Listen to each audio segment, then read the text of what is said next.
Good morning, good afternoon, and good evening, everyone, depending upon where you have joined from. And welcome to another webinar from Data Platform Geeks. Today, our topic is on OData and .NET Core, the State of Union. And our speaker is Rainer Stropek, who is a Data Platform MVP from Austria. My name is Satya Ramesh, and I will be the host for you for next 1 hour. And Aarti Nambiar is helping me with moderation.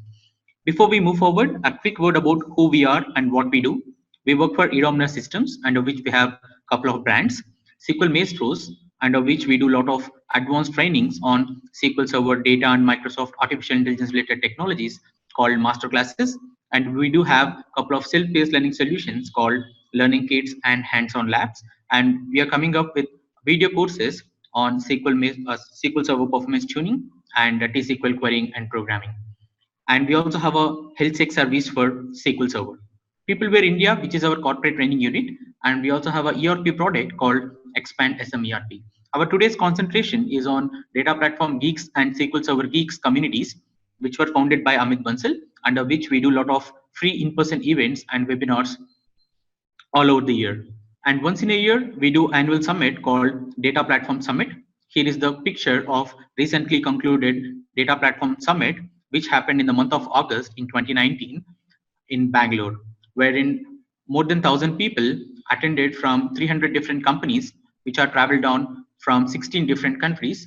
And across 3 days, there were more than 100 plus sessions delivered by 50 plus speakers who again traveled down from 20 different countries. So if you're working with data and artificial intelligence related technologies, so this summit is a must attend for you. And if you wish to learn more about Data Platform Summit, you can visit dps10.com, or else you can simply drop an email to contact@dps10.com. So here is a picture of DPG team and eDominer teams on the stage of Data Platform Summit 2019. So this is the DPG core team, a founder and president who is Amit Bansal, and Manohar Punna, who is a vice president. And you can see various regional mentors across various cities in India and abroad. eDominer teams across India, which are helping us to organize these events. And a big thanks to Microsoft for supporting us in our community efforts. You're a member of Data Platform Geeks. Please be a member of Data Platform Geeks. Remain as a member. You will be able to access all our free videos, labs, magazines, and host of other learning resources as well. And if you have joined today's webinar using a direct joining link, please become a member so that you will be able to access all our resources also. Beyond this webinar, if you have any questions, you can join our Facebook group and LinkedIn group. We also have a group on Telegram app, and all our webinars will be recorded, and we are going to upload our webinars under youtube.com/SQL Server Geeks channel. And we do also record videos on SQL Server performance tuning, T-SQL querying and programming, which are all available for free under youtube.com/SQL Maestros. And again, here is the Telegram link for you to join. And other than this webinar, there are lot more webinars available for free, scheduled for the entire month of January and February. And we do have an in-person event on 25th of January in Hyderabad. So here is the list, and then you can find the full list at dataplatformgeeks.com/events. All the events are for free. You can go ahead and register for all of them. So before we hand it over to the speaker, I just have a poll. Let me launch the poll. Yeah, looks like 56% of the audience today never used OData, and 39% of the audience are a little bit familiar, and 6% of the audience are very, very familiar. So with this, our poll is done, and I'll hand it over to Rainer. Rainer, over to you. Thank you for having me. I'm really glad to join you in this webinar and speak about the topic that is very near to my heart. It's OData and .NET Core. I'm a passionate programmer. Every day when I'm allowed to write some code is a great day. And the most of my time I spend with writing data-oriented applications. So OData is something that is really important for me. And today I would like to share a little bit of information about what the state of OData in .NET Core currently is, how you can go on with writing your own OData services to consume your services using the .NET Core platform, using the latest version of the .NET platform, the .NET Core 3.1 platform. Before we go into the details, let me quickly share the agenda and some links to the material that you can download after this webinar if you want to dive deeper into the different topics or if you want to try the samples on your own. First, let me introduce myself. I'm Rainer Stropek. I'm based in Austria in Europe. And I'm not a data platform MVP. I'm an MVP for Azure and developer technologies, and I'm also a Microsoft Regional Director. So I do a lot of work with Microsoft technologies and with Microsoft as a company. Personally, I'm really a passionate programmer. I run my own company, therefore I'm an entrepreneur. We do a lot of work in the area of cloud computing, software as a service, Azure, things like that.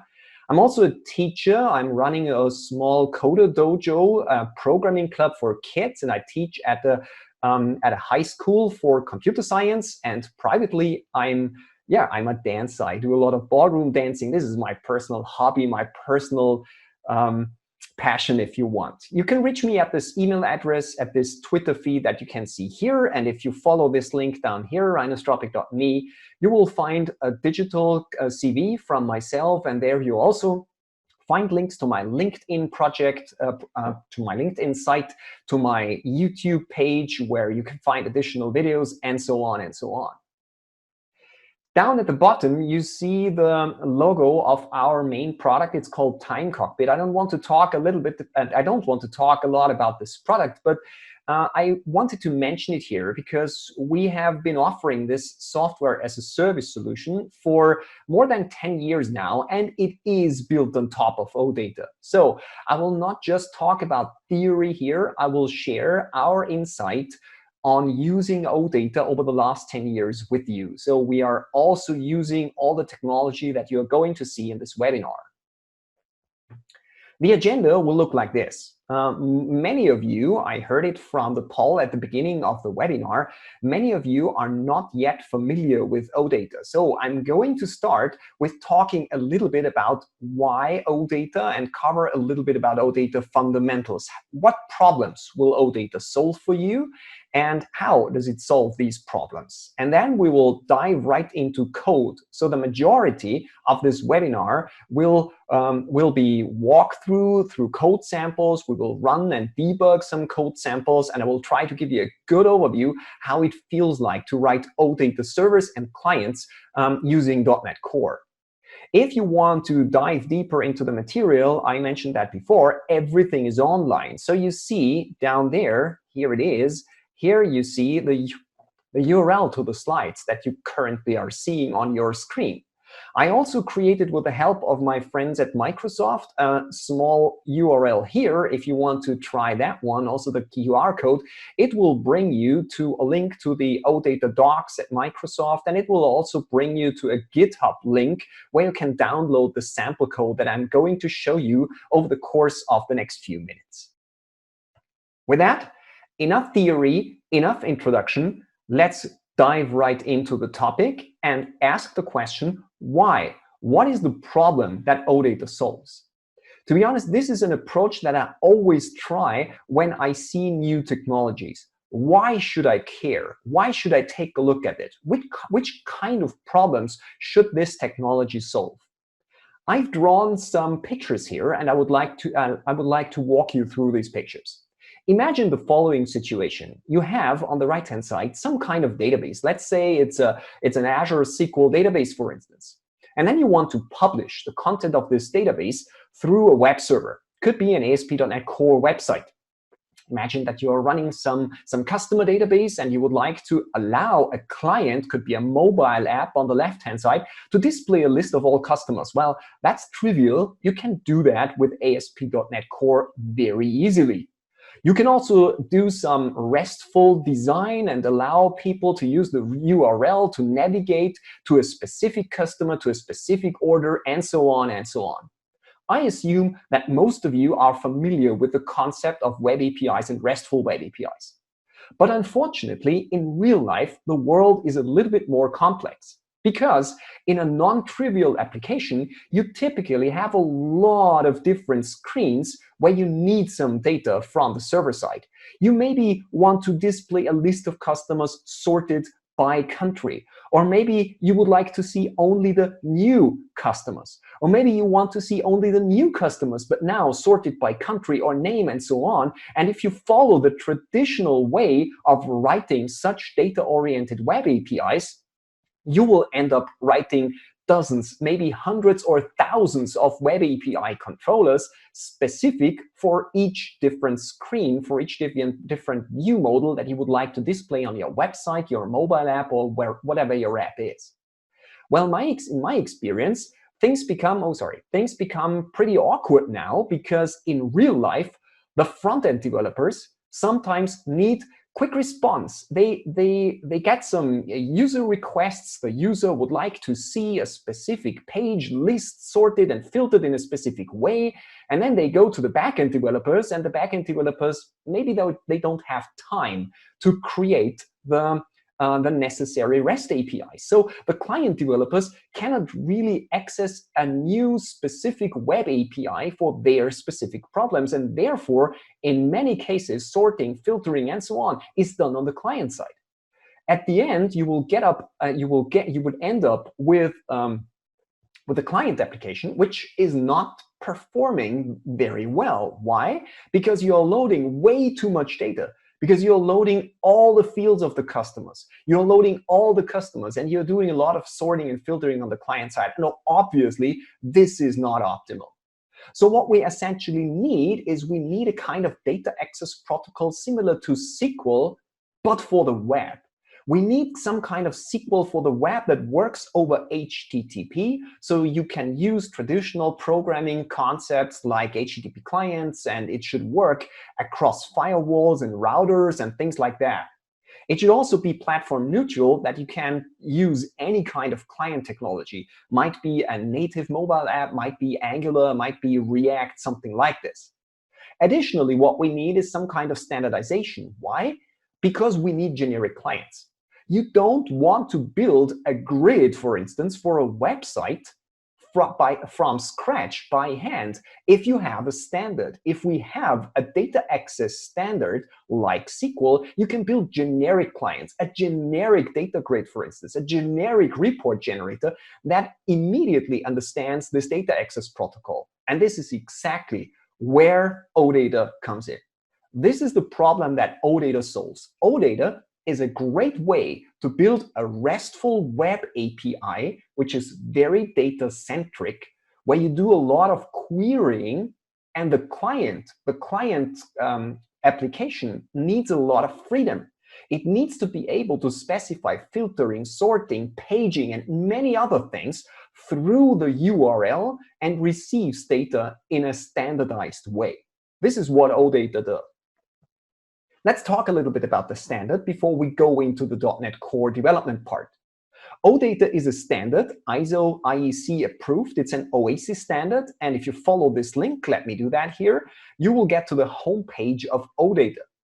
Some tips: if you are developers, and I assume many of you are, follow the link up here and it will show you the documentation. This is not the documentation of a specific implementation of OData. This is the standard on its own. The standard is just the standardized way of formulating queries through the URL, of encoding data in JSON, for instance. It's not the implementation. If you are interested in tools and libraries, you can follow this link here, and then you will get, for many different programming languages, different libraries, and you can follow the links, and these links will lead you to the mostly GitHub projects where these libraries live. OData is designed based on the RESTful design principles. And with that, it's very different from GraphQL. So in OData, you are using the RESTful principles, like using HTTP verbs to get and write data, using HTTP get to get data, using HTTP put, post, patch, delete, and so on for writing data. This is what OData looks like. In GraphQL, things look very different. Maybe you have heard from GraphQL. GraphQL is a rather new standard which fulfills similar, or which solves similar problems than OData, but in a very different way. A query in GraphQL, you can see it here in the middle here, you can see such a sample query, is essentially a POST request. This is not RESTful Web API. A POST request would be used in OData or RESTful Web APIs to insert data. So GraphQL goes a different direction. With OData, you really end up having a RESTful Web API. OData in its core is platform agnostic, vendor neutral, although it is primarily driven by Microsoft and SAP. Let me show you what that means, primarily driven. Let me go here to the documentation and, for instance, go here to the protocol specification of the OData protocol. And if we zoom in a little bit and take a look at the chairs and the editors here, you will see that most people working on these specifications are from Microsoft and SAP. So you will find a lot of applications for OData in Microsoft's cloud applications, in SharePoint, in many of Microsoft's products, and also in SAP. So if you happen to work a lot with Azure and or SAP, OData might be very relevant for you. It is a powerful protocol, as you will see in a second, but to be honest, the standard on its own, it's not very valuable. Why? Because fulfilling the standard without having a powerful framework in the background that also already implements a lot of the problems that OData bring up is really hard. So on the server side, the best, and I would even say the only real good implementation is by Microsoft in .NET. So theoretically, OData is platform agnostic and vendor neutral. But in practice, if you want to build a non-trivial OData service, you will nearly always use the .NET Core or .NET platform to implement it. On the client side, OData is really completely platform agnostic. Theoretically, you can use other libraries in other programming languages. You have seen it on the OData website. But as I told you, the best and mature implementation of OData is done by Microsoft. And this is what I will show you in the rest of this webinar. So how does the OData protocol look like? Essentially, these few lines of sample code really describe OData in a very good way. The first one is, please note the $metadata at the end. You will see it here. The $metadata, with this, we can ask a server, hey server, what do you offer? For people who are familiar with SQL, you could compare that with a query to the information schema tables. So if you have a database and you would like to know what tables are available, you would probably say something like select star from information schema.tables, something like this, or use the sys schema if you want. In OData, you can use the $metadata endpoint here. It will give you some XML where you can answer the question, what tables are available? What columns are inside of these tables? What kind of joins can I do between the tables? This is what the $metadata endpoint is for, and I will show it to you in a second. The second part here, starting in line 3, shows a typical query. And I think if you take a look at it, you immediately understand how it is done.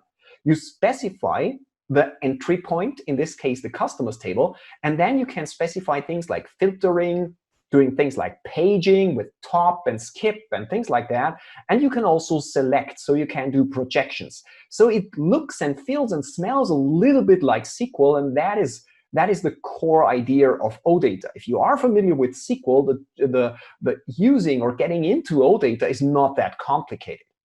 However, OData supports not just basic queries. By the way, I have added all the links down here, which lead you directly into the documentation of the OData protocol. So if you are interested in all the details of what $filter supports, can you do things like substring and date operations, and in the select clause, can you calculate values using mathematical operators? Yes, of course you can. Unfortunately, I only have 1 hour, so I cannot go into all the details. Please take a look at the links down here, and you will get answers to questions like that. Before we go on, I would like to focus, or I would like to point out one thing. Although I'm going to focus on reading data using OData, And to be honest, most OData services focus on reading data because this is the core strength. OData also supports manipulating data. So it is really a lot like SQL. It's not just querying, it's also inserting, updating, deleting data. You can use so-called batching with transactions and things like that. The writing part is also very powerful, but to be honest, the writing part is very similar to what you might already know from ASP.NET Core RESTful Web APIs. Therefore, I decided to focus on the querying part in this webinar and not so much on the writing part. Now let me show you some queries which are not that trivial anymore. And I will zoom in so you can really follow along easily.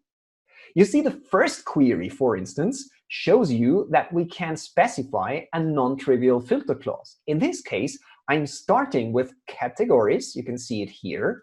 I'm specifying a filter, but not on the categories table, but I'm joining to the products table. And there I'm doing a filter on accounting. So I say, give me all the categories where we have a product with a price greater than 5, or at least 2 products. Sorry, you can see it here. So if you think about the SQL query that you would have to write to get that, it's not trivial anymore. And you can see that this is also possible using OData. The syntax is a little bit different. So if you come from a SQL background, it will need a few days if you work a lot with OData to get familiar with this kind of queries, but you will get it, I'm absolutely sure. The second one, for instance, using a subquery, using the any clause, give me a list of orders where there is any item with a quantity greater than 100. You can see it here. Joins in general can be done with the expand clause. So if we say, give me a list of customers with their orders, including a filter, as you can see it here, we do it with the $expand clause. And this is also a very important thing. I added these examples because I want to demonstrate that OData is powerful, but not as flexible as SQL. OData doesn't give you any kind of joining like SQL, for instance, does. So with OData, you can only navigate over predefined navigation properties. This has to be implemented inside the service. You cannot join arbitrary columns in OData as you would be able to in SQL. This is by design. So don't expect OData to be equally powerful to SQL. It's very powerful, but it's not as flexible as SQL. So enough theory, let's take a look at a little bit of demos. The first demo, I have opened it up here, accesses some open OData services which are available on the internet. And the first thing that I would like to show you here is the $metadata endpoint. So I click on this $metadata endpoint, and on the right-hand side, you see what we get back. If I scroll down a little bit, you will immediately see what comes back. It's an XML file. It's a so-called ADMX, the entity data model file, and it describes which entities are available. As you can see it here, we have a person, this person has a key, this person has a lot of properties with certain data types. So this is essentially the metadata endpoint I was talking about before. This schema information is really powerful, and you can not just add trivial just tables, but you can also add so-called actions and functions. You could compare that with stored procedures and stored functions and things like that. So if you go to the $metadata endpoint, you can essentially find out what the OData service offers you.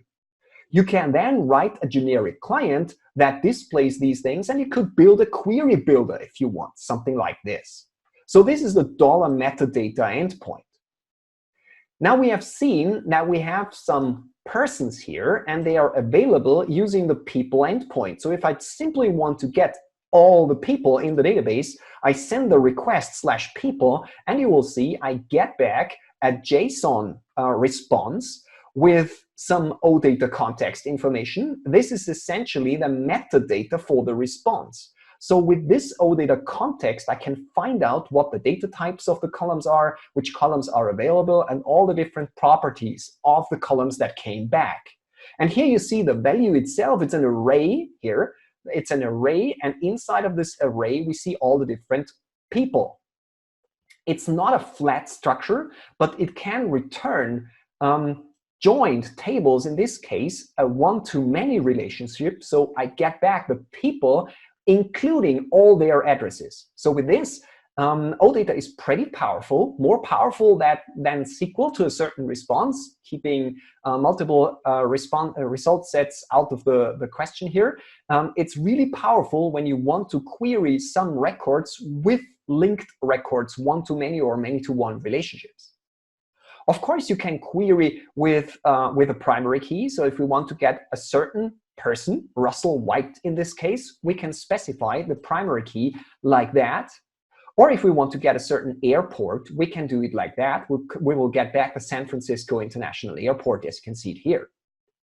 We can navigate, so we can combine filtering and navigation like that. If you go like that, for instance, just the name, then we will get back here just the name. And this one is important. Imagine that you have a client that needs to display a list of all airports, but then in a special situation, it just needs the name of a certain airport. With OData, the backend developers don't need to think of this API when they create the API. It's just available. The client has the control over what the client application just needs. It can specify the query and will get back exactly that data, filtered vertically and horizontally, that the client really needs. That's a powerful thing. I know what some of you are currently thinking. What about security? Of course, the server programmers can specify which operations are possible, and they can specify some authentication and authorization logic and things like that. That's all possible, and it will point you to the relevant documentation sections where you can read all the details about security and OData. But generally, with OData, the client is in control over what gets translated or transported from the server to the client. Here you also see a little bit more complex queries, like for instance, a contains query. I can try that one. Give me all the airports where the location field address contains San Francisco. And again, it will give me the San Francisco International Airport. We can do ordering. You can see it here. Order, NZ, something like this.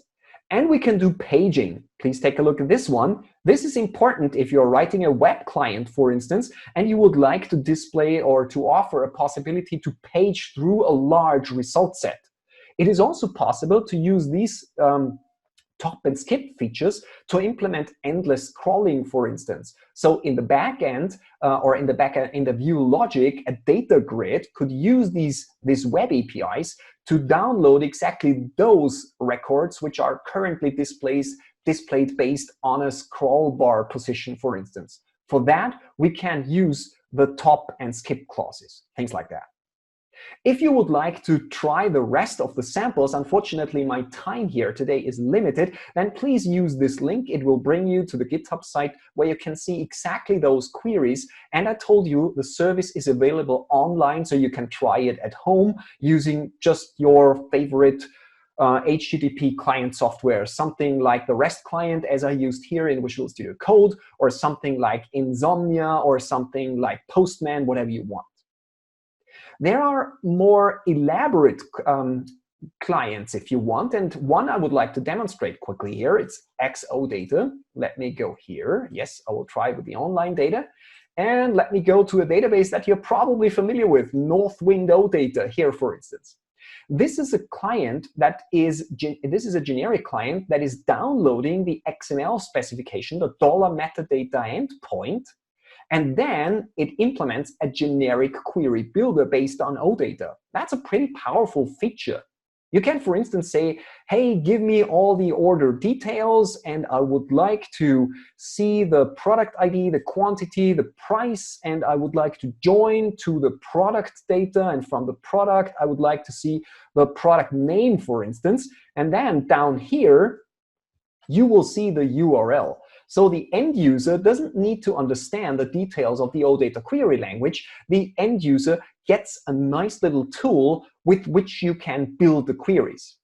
I'm not saying that this tool, OData, is perfect for any application. It's just one example for what you can do by intelligently consuming the metadata, the dollar metadata endpoint, building generic solutions. And once we have a generic solution, we are more productive when we build different views, for instance. We do that in our own product too. We have a generic data grid, which is based on Telerik's data grid. And this data grid understands OData and our query language. And therefore, we are more productive if customers come to us and ask us for additional views, grids, reports, and things like that. I can click on Get Data, and I will see the relevant data down here. And I can also query the details of a product name. Maybe we can say not top 20, but let's say top 1,000, and then it's good. So this is an example for a generic client.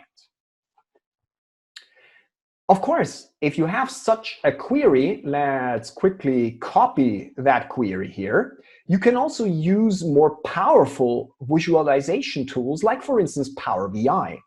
If I go to Power BI, let's start the Power BI desktop here. It will come up in a second. Give it a few more seconds. Here we are. And then we can say, get some data. And here in the data wizard, I can look for OData, and you will see that OData is supported by Power BI.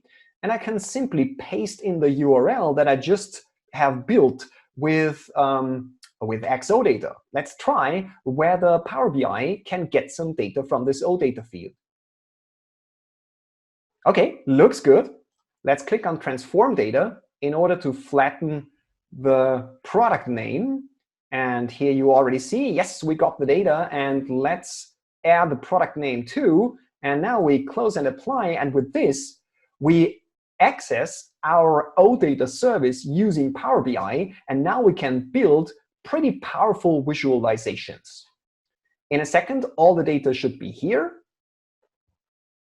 Yes, here it is. You see the fields here. Let's maybe add something like this and display the quantity, something like this. And let's make it a little bit larger. And you see, now we can use the full power of Power BI to process our data. And the important thing is that we now didn't access our database directly, but we went through the OData feed, which might include some powerful business logic, which is not that easy to implement in SQL databases, for instance. This could be our .NET Core OData service that we access here directly through Power BI. Last but not least, I would like to show you the practical application of OData, for instance, with Microsoft Graph. If you're not familiar with Microsoft Graph is a service that you can use in the cloud to access all the data which is stored, for instance, in Office 365, Azure Active Directory, and so on. Let me show you how that looks like.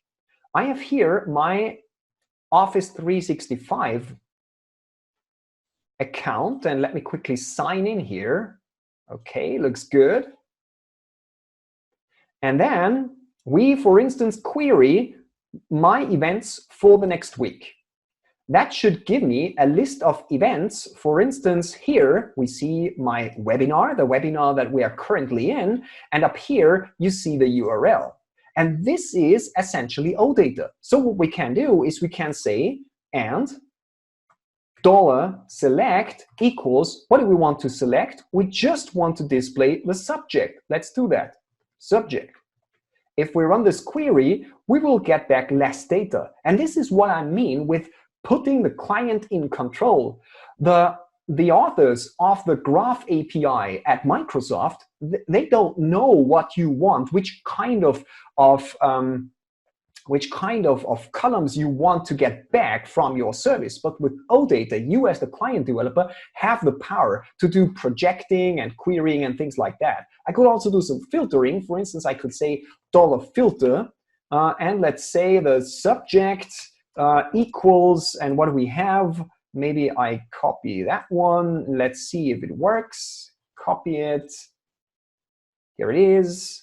close the braces, and here you see filtering works perfectly fine, and just like that we can do paging, we can do ordering and all this stuff. This is a practical application of OData in a large-scale cloud product, which is very modern, up-to-date, written by Microsoft. Okay, enough said about the OData general protocol. Let's write some code, or let's take a look at some code. The first demo that I would like to do, these summary informations I will tell you while we are looking at the code.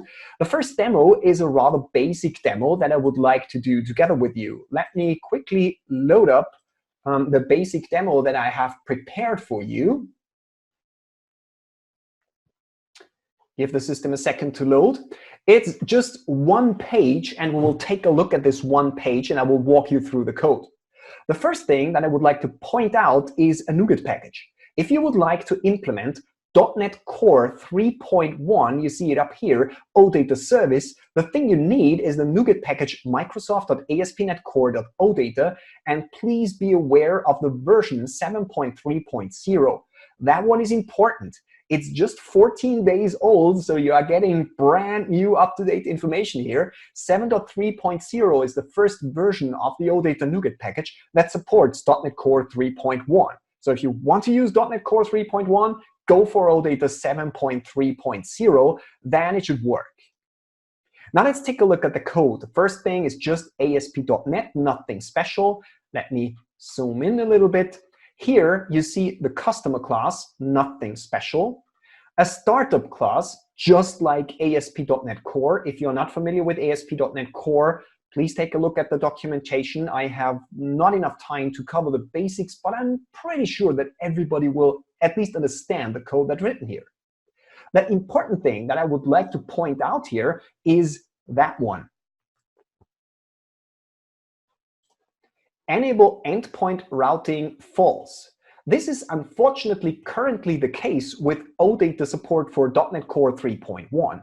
OData does currently not support endpoint routing, so you cannot use the full feature set of endpoint routing with ASP.NET Core 3.1. You have to disable endpoint routing. This is a feature that is not implemented in OData. It's currently worked on. It will take another few weeks or months until it is done. Currently, this is the only option that you have in order to implement OData in ASP.NET Core 3.1. Once you have disabled endpoint routing, you can add OData here in the configure services method. Next, in the configure method, you can specify details about the routing for OData.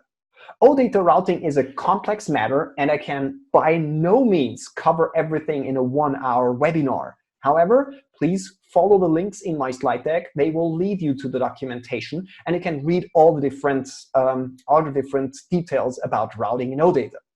Let's quickly take a look at what I have done here in this basic example. I'm essentially allowing $select, $filter, and $top, so paging, and I allow the user to, at max, return 50 elements. The user cannot say that he wants to have 1,000 elements. This might be a security feature.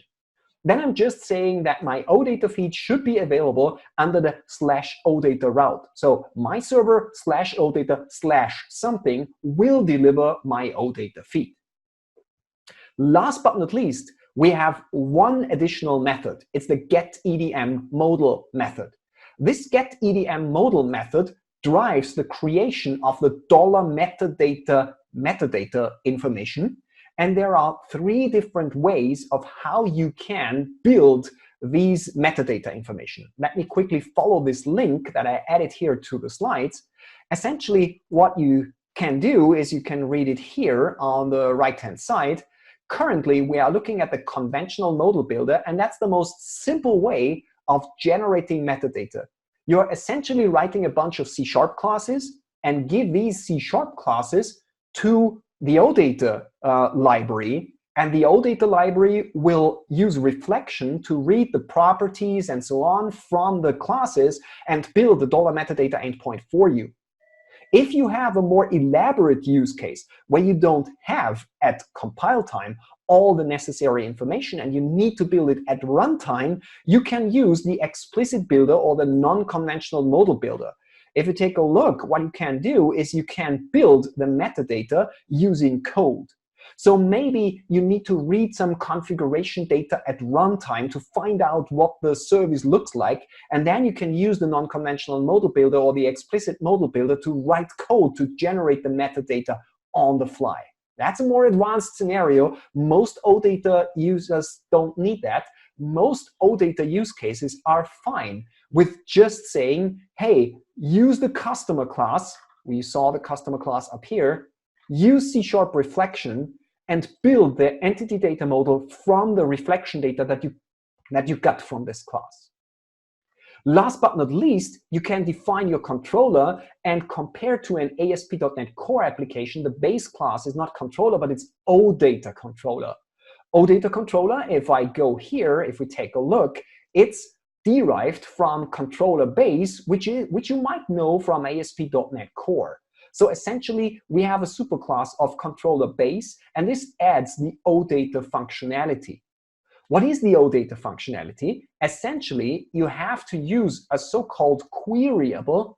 What is a queryable? A queryable is a collection in C# that supports queries like filtering, sorting, things like that. And you have to return this queryable and add the enable query attribute. And that's it.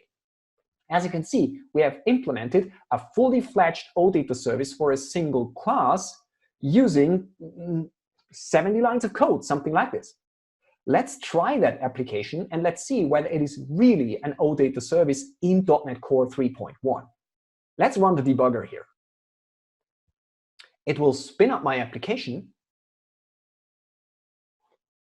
Here it is. Debugger comes up.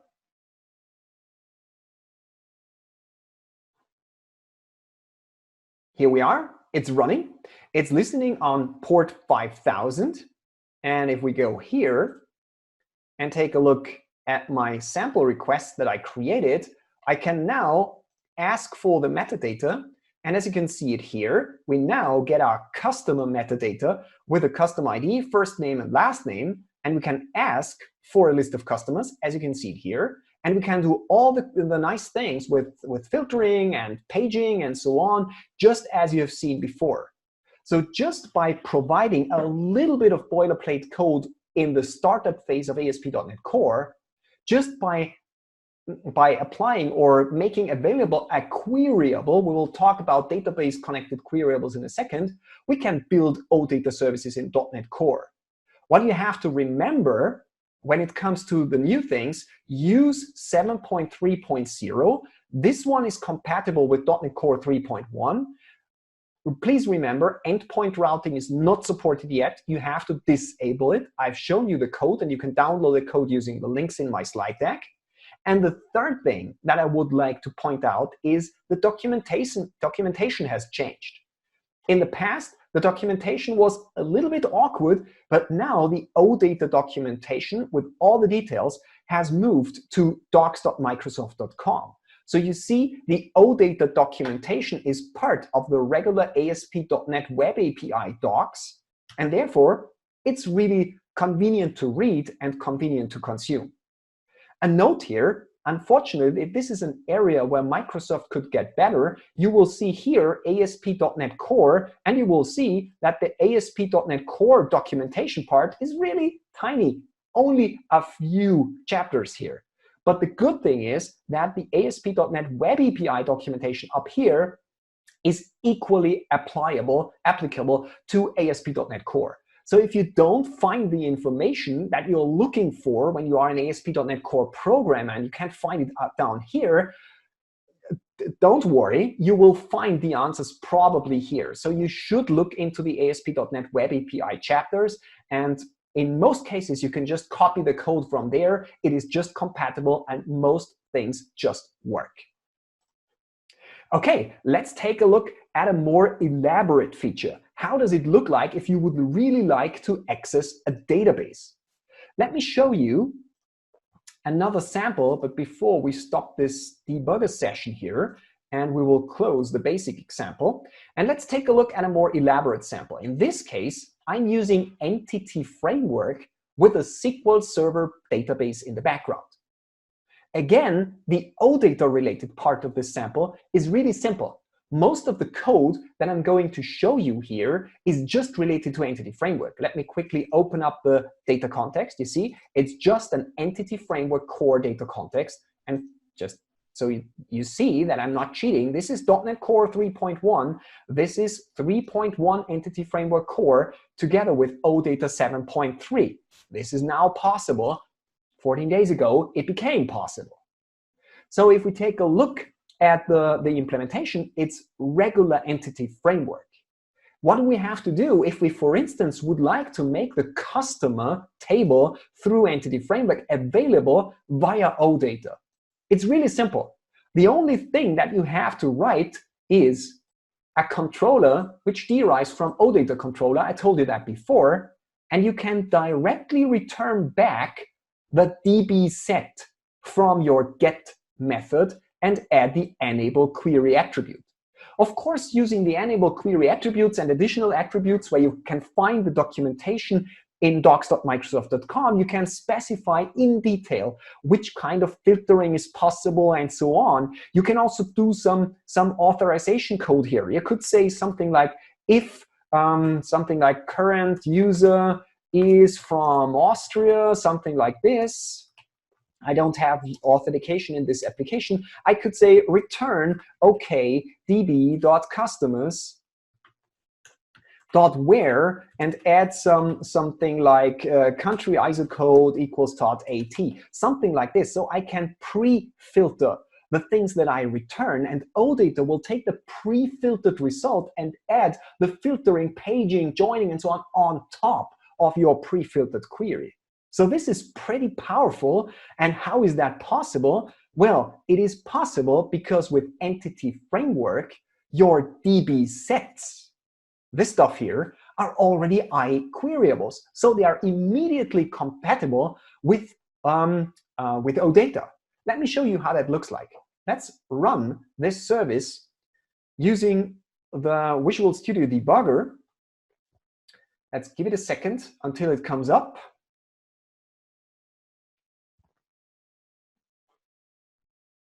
It's starting. Looks good. And here again, I have some demo requests. Let's do a simple query querying customers where country ISO code equals AT. AT is for Austria, my home country. And if I click on that, I should get, in a second, here it is, 2 customers. Now, what happened in the background? If I zoom in a little bit here, that's the output of our OData service, you will see that the filter on the country ISO code was really embedded into the query. So the OData query parameter was translated into SQL, and now the database server can do what it's really good at: filtering, sorting, projecting, and things like that. Now, how is that working in the background? It works like that. OData receives the URL from the client. Could be a web client, could be a mobile client, any client that can send an HTTP request. This URL is then parsed by the OData library, by the NuGet package that I showed you before, and the result is a so-called abstract syntax tree representing the query that came from OData. Then this query is translated by the NuGet package that I mentioned into a so-called C# expression tree. If you're not that deep into C#, that's absolutely no problem. Just understand that the C# expression tree is something a little bit similar to SQL, but for C#. And this expression tree is then given to Entity Framework Core, and Entity Framework Core translates it to SQL. This is exactly the query that you have seen here.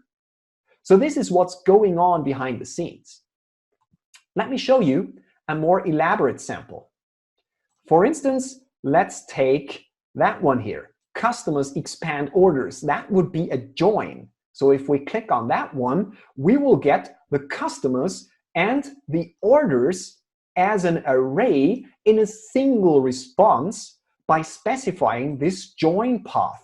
This would be a kind of inner join, but the result is not a flat table like with SQL, but it is a nested JSON response. So very powerful in terms of small result sets, which is important for web applications. And if we take a look again at the query, you see it here, then we see that the join was correctly inserted into the query, and we didn't have to write a single line of code. To be honest, this is what fascinates me with OData. All I have to write is this stuff. Of course, in practice, I have to add a little bit of security, but the core, the essence of the code that I write here is just making the iQueryable available through OData, through the OData NuGet package, and then everything from the URL down to the SQL is done automatically for me.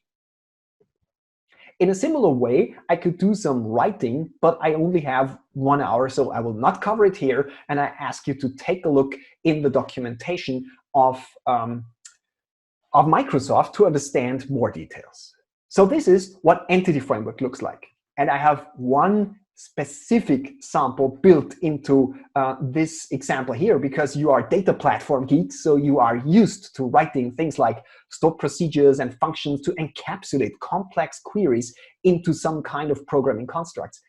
And you know what? You can do that in OData too. What you can do in OData is you can specify in your service very complex queries and hide them behind an easy to remember and easy to consume name. So in this case, I added a function ordered bike, and this function ordered bike just returns a list of all customers who have at least one order with at least one order detail where the category code is bike. So give me all customers who have ordered a bike. And if I would like to consume this, it looks like this. OData customers ordered bike. This is very similar to a stored procedure or a stored function. Okay, so if I run this, I will get back the customers who have ordered a bike. And if I take a look at the query that's running behind the scenes, you will see that Entity Framework Core correctly translated this non-trivial query into nested queries, into subqueries, just as we would probably do it by hand too. But the powerful aspect here that this code still returns an iQueryable. So as the client, I can even add additional filters on top of this query. So I can say something like this: give me all the customers who have ordered a bike, but I'm only interested in customers from Switzerland. If I run that one, I will only get back one customer because only one customer in my data set has ordered a bike and is from Switzerland. And the powerful thing, if we take a look at the query here, is that we still have the subqueries, but take a look at this code. Where is it? Where is it? Where is it? Bike, and oh, I have to here. Unfortunately, I have a line break here, so I have to enlarge this one. You see, the country ISO code filter was added on top of my action or function. In this case, actions write data, functions typically read data, added on top of my function. And with this, I can encapsulate very complex queries written in C# and still allow the client programmer to specify additional filters, paging, ordering, and so on and so on. And the database will care for doing the heavy lifting and returning the proper results. It can use its index structures and so on to come up to calculate the results in a fast way, in a performant way. What do you do if you want to access such a web API written with OData? If you are in C#, you can use a library which is called Simple OData Client. I will not run this because of time constraints, but let me quickly show you how this code looks like. It looks like, for instance, that one. Give me a list of customers where the filter is country ISO code equals AT, and then I can simply for each over the result. That's it. I can use async await and all the new features of C# really a nice way. And with the simple OData client, I can decide whether I would like to do it in a type-safe way. You can see it here. Or whether I would like to do it, as you can see here, in a more string-based way. If you would like to implement a generic client where you don't understand the C# classes at compile time, you can use this approach. You have the choice whether you have types or whether you don't have types and you want to do everything dynamically at runtime. This is for C#, simple OData client. If you're not in C#, you can just use any kind of HTTP client that you typically use. For instance, I do a lot of work with Angular, with the Angular framework, and they have an HTTP client. You can use it to access your OData services because at the end of the day, it's really just a RESTful web API. You can use more powerful libraries like Breeze.js, or you can use UI libraries like Kendo UI. Kendo UI is a pretty powerful component library with powerful grids and charts and so on. And guess what? Their data querying platform for data grid, for instance, supports OData out of the box. So you don't need to teach the Telerik grid that there is an OData service. You just can point at the OData service, and Telerik immediately understands how to do filtering, how to do sorting, how to do paging, and things like that. So this is another possibility of using a client for your OData. Do we have some drawbacks too? Yes, definitely, unfortunately. First, implementing OData without entity framework in the background is rather complicated. You can do it. We have done it in our own product, and you can find samples of dynamic OData services that generate the results at runtime in my GitHub repository, but it's complicated. Imagine that you have a temperature sensor where you want to read data and you want to make it available through OData. That's possible, but it's not that easy. It's not fully compatible with ASP.NET Core 3.1. I mentioned the endpoint routing, and many of the useful tools are legacy.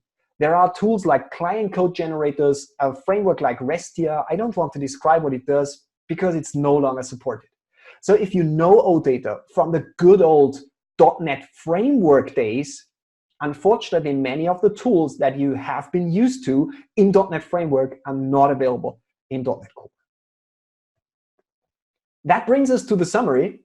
Yeah, that's good. Time is nearly over, and content is also nearly over. It's good if both things come together.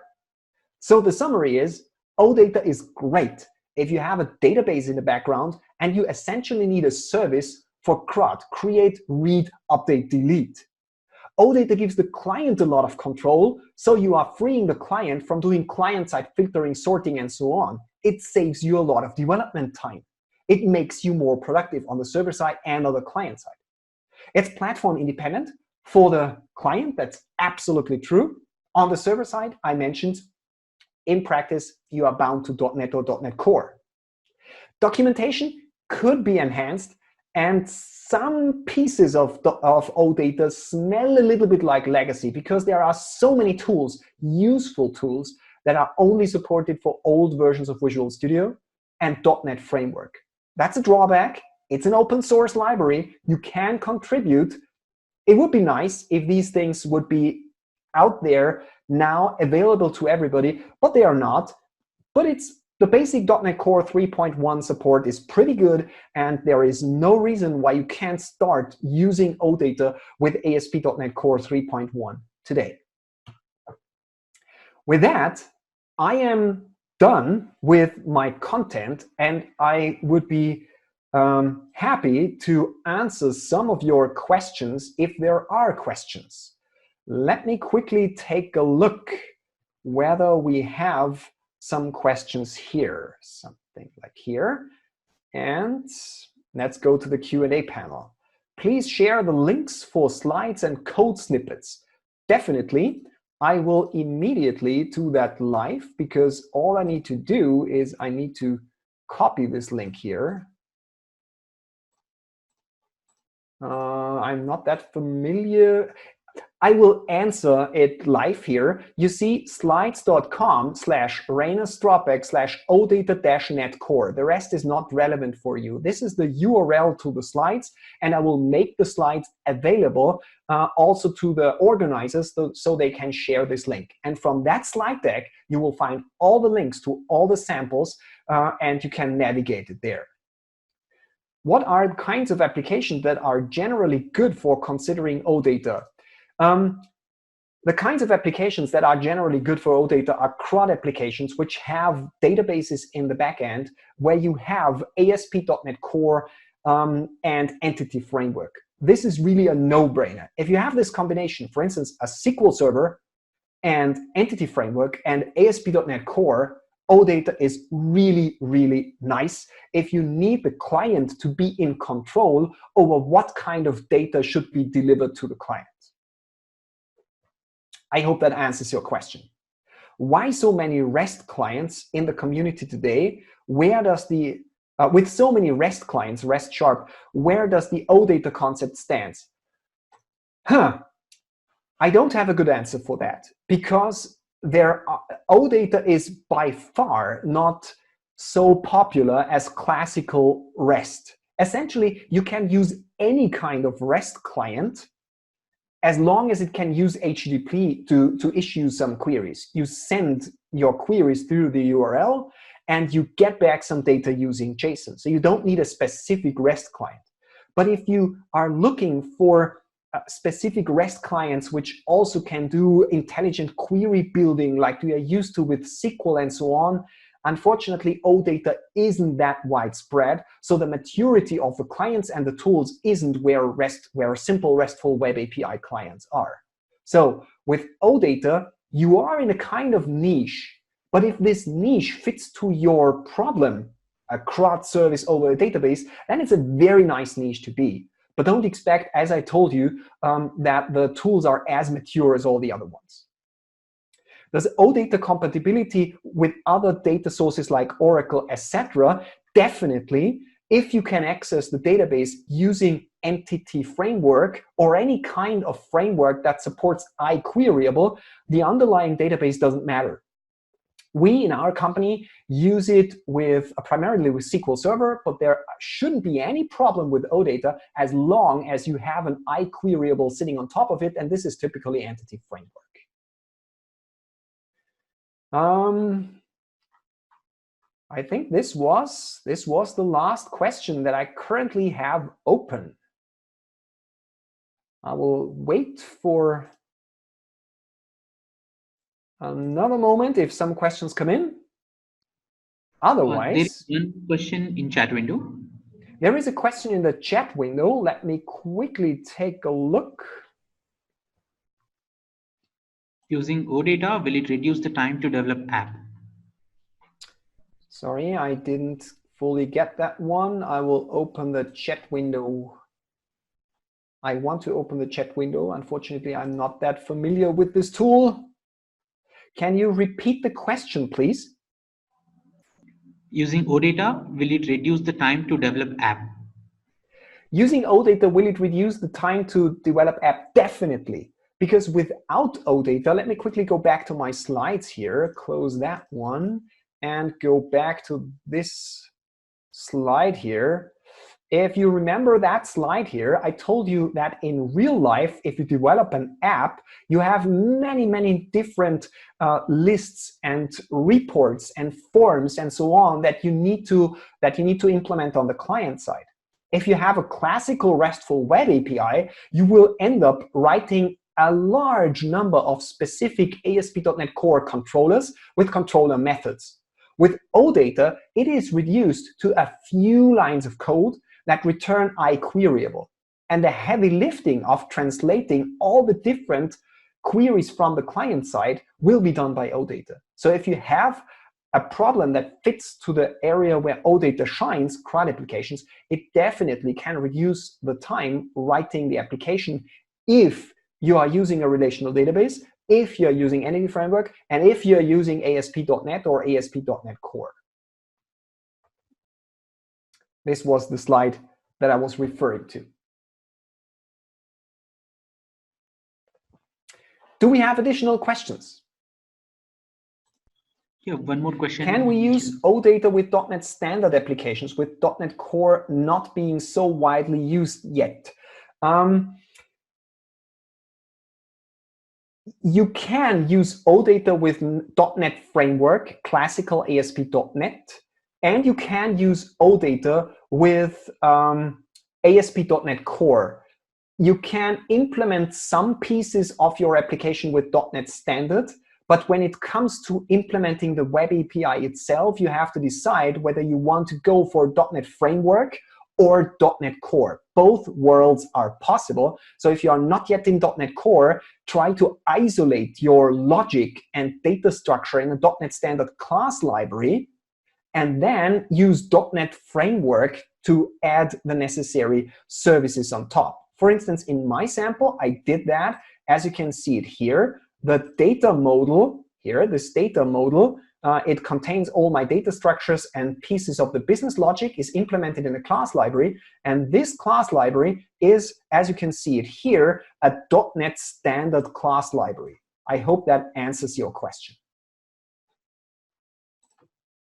And I think there are no more questions open. I would like to say thank you for your attention, and thank you for having me. It was a blast. I hope it was interesting for you. And with that, I hand it back to the organizers. Thank you very much. Thank you, Rainer. Thank you for your time. And all the audience, if you still have any questions, you can use our social channels to post your questions. Here is the Facebook group and LinkedIn group and the Telegram channel. All the links are available in chat window. You can join those groups and ask your questions related to today's webinar. And we will get that questions to Rainer and we'll get the questions answered. And as we are talking in the beginning, SQL Maestros is coming up with video courses on SQL Server performance tuning and T-SQL querying and programming, which are based upon master classes and master series. And these video courses contains more than 20 plus expert level modules, which will be constantly updated, and they are advanced and deep dive. There is more than 100 hours of content, which is very comprehensive. And the main advantage of subscribing to video courses is that you can watch the videos anytime, anywhere, and as many times as you can. So if you wish to learn more about SQL Maestros video courses, you can visit sqlmaestros.com, or else you can drop an email to contact@sqlmaestros.com. SQL Maestros also have this hands-on labs, which is a self-paced learning solution, wherein you will be provided with a document which will have step-by-step instructions followed by observations, explanations, and screenshots, so that at the end of each document, you will be able to become expert in that particular topic. So if you wish to learn more about hands-on labs, you can visit sqlmaestros.com. There are more than 100 labs on SQL Server, Azure, Power BI, Analytics, Cosmos DB, and few more related to machine learning and data-related technologies. So visit sqlmaestros.com, or else you can simply drop an email to contact@sqlmaestros.com. So here are the upcoming events of Data Platform Geeks. You can go to dataplatformgeeks.com/events so that you can see all the list of upcoming events and you can register for free. So with this, we are closing today's webinar. Thank you all. Thank you for your time. And we had posted a thank you post about today's webinar on LinkedIn. The link is available in chat window. Please put up your comments there. That will encourage our speakers to come back and deliver free sessions for our community. So link is available in chat window. Please click on the link and post your comments about today's webinar in that LinkedIn post. Thank you all. Thank you for attending, and special thanks to Rainer for your wonderful time. Thank you.